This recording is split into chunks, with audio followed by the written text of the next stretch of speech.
that's what happens, man. But if you just figured out today by this wiretap or anything like that, if we did we need proof? Because some people I'm seeing is talking about this shit like we needed proof that Tekashi 6ix9ine was being extorted. Nigga, we saw that from like day 3. It didn't take no time for us to see that he was being extorted, that he was kicking back money, or they seen him as a money grab. We saw that from the jump. I don't know how in the hell this shit is news to y'all. I don't know why. Yo, it's Big Ant, man. We back. Another edition of Urban Politicians TV. Had to come tap in real quick on these wiretaps that just got released between 2 Treway members. One of them being the guy that we've been hearing his name, Mel, who supposed to be like a top member of the Treway organization. Basically letting it be known, you know, through these taps, and you can find them online. A lot of people titling them like the exposure. It's being exposed that it's turmoil between Treway and that Tekashi 6ix9ine was being extorted. This is what people is deeming these as, and what these new wiretaps are revealing. I'm gonna tell you like this: we didn't know about the turmoil between the set. That's shit that's gonna happen in gangs, in organizations. That's what happens, man. But if you just figured out today by this wiretap or anything like that, if we did we need proof? Because some people I'm seeing is talking about this shit like we needed proof that Tekashi 6ix9ine was being extorted. Nigga, we saw that from like day 3. It didn't take no time for us to see that he was being extorted, that he was kicking back money, or they seen him as a money grab. We saw that from the jump. I don't know how in the hell this shit is news to y'all. I don't know why people is presenting it to us. I don't know why people is doing these long dialogues about it. I don't need the wiretaps to prove. I didn't need those wiretaps. And that's why I be telling the people, come get your information from different people. Not just me. Go to all the different vlogs. Go to the nerds, the geeks. Go to, because it's all types of niggas doing these stories now. It's all types of niggas giving opinions and they thoughts on shit now. That's just a part of the game. Come to people who understand the game a little bit better sometime. Not just the guy who got the most popularity. You know what I'm saying? Go everywhere. And it ain't got to be me. I ain't saying you got to come to me. But I'm just saying, what proof did we need that he was being extorted? He's with a gang that he was never with before, out of nowhere. He was a Crip before that was exposed. Now he's a Blood. The people around him are clearly way older than him. Now, true, you do got your baby gangsters and cliques. You got your tiny lokes. You got your young niggas and cliques. But we clearly could see that he was not moving like that. You saw who he was before the Gummo shit. We saw who he was after. It was already exposed. He did an interview in a restaurant. We saw that his character was not stiff when he did that interview, and I said that before.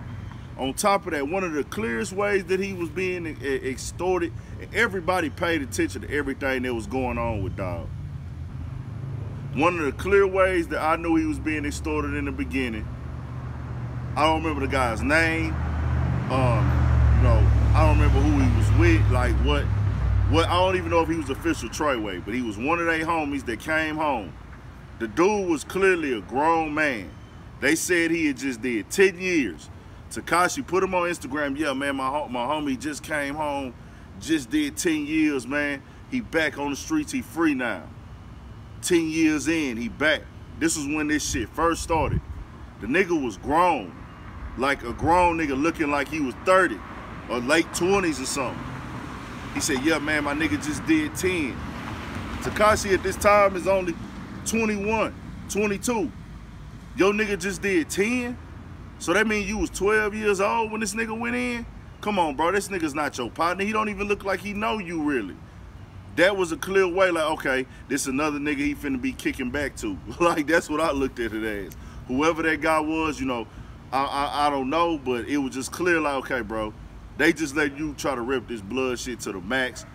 Any type of respectable Bloods don't move like that, bro. Real Bloods, you're not finna see niggas online trolling and disrespecting gangs and talking shit to LA, to the motherland. Them niggas there, the Treway niggas, they stood up for that shit because they seen the money grab side of it. They seen, oh, this right here can get some money. It's getting generation. It's getting views. Hey, the people liking, they commenting, they talking about us. They talking about Treway. Nigga, we gonna stand behind it. Any real blood member is not about to be out here disrespecting the motherland of LA. That's just a fact. You know better than that. That's just cold.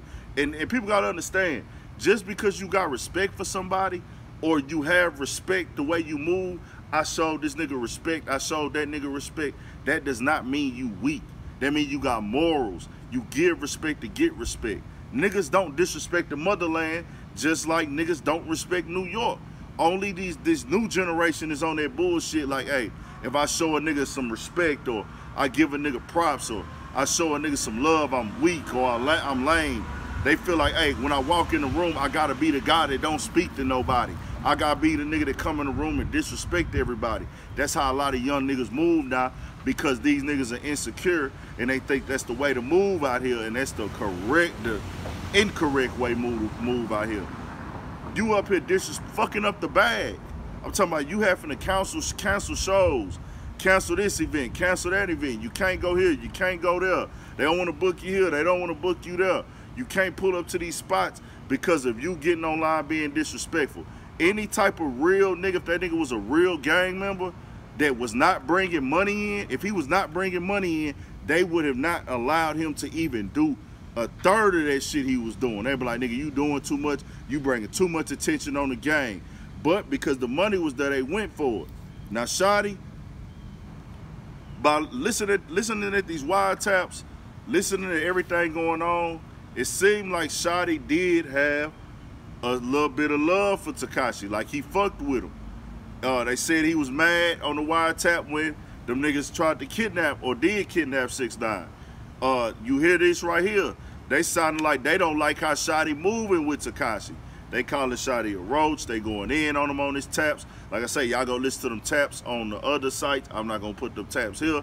Y'all go get those. It ain't nothing like, oh, it's public information. Hey, I've played certain little shit on other videos, like there was the evidence to get the video started. But I ain't gonna lie, bro, that ain't my forte. It just don't feel, it feel weird to me playing a nigga police record. I ain't gonna even lie to you, dog. You know what I'm saying? That's just 100% me being honest. I can't sit up here and put that whole shit on the channel. So I just look at that shit, bro, like, hey, Shotti seemed like he had the close relationship with 6ix9ine. The other niggas is like, oh, Shotti a roach.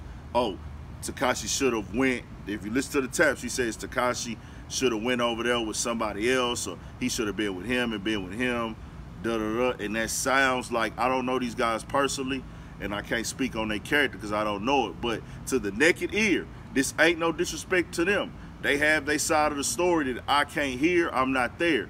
But I'm just saying in the general public, to the naked ear, because we didn't hear the other sides, it sounds like they jealous of the situation. They jealous of the Tekashi and Shotti situation going on. That, it was me, it should have been this person, it should have been this person, and us, and us, and us. That's what it sounds like. Now, I can't say that's what it is because I haven't heard their side of the story. I'm just only speaking off of what's been presented to us, to the media from the government, and the way they leaking all these taps out and leaking all these photos out and all this other shit. So with that going on, man, understand,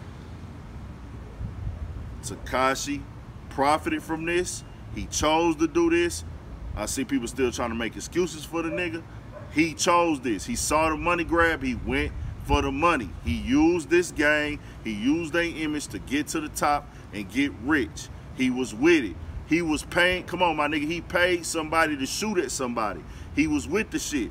He was ready to, he admitted, I was going to drop 50K to get Harv took out, the one who kidnapped him. He admitted that. We see him on camera talk about the shit with Chief Keef. You know what I'm saying? Hey, you a grown man. If you can pay a nigga for a hit, hey, you part of this shit. You 10 toes down. You got to take the good with the bad. That's the name of the streets, dog. So that's why I say, come get your information all over the place. Don't just go to one source who only see shit one way. Go get your sauce. I call the sauce the info for those who don't know. Go get your drip, your sauce. Go get it from different people, man. Subscribe to the channel. Urban Politicians TV. More videos coming, more everything, man. 1,000.